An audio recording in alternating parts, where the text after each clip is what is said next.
Godmorgen og velkommen til TV2 News. Der er i dag sket en meget tragisk ulykke.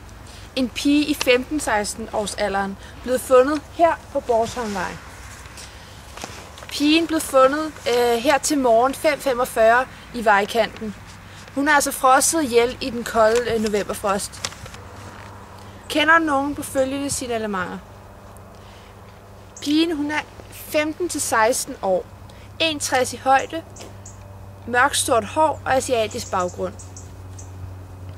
Pigen var iført en kort kjole, short, sorte stiletter og havde hverken ID eller anden identifikation på sig. Og derfor håber vi meget på jeres hjælp.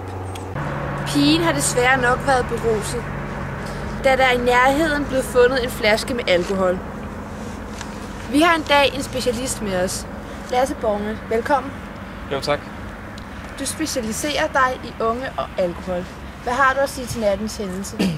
Jo, det er selvfølgelig meget sørgeligt, at en hændelse som den her kan forekomme. Har du nogle gode råd til unge mennesker, som begiver sig ud i nattelivet?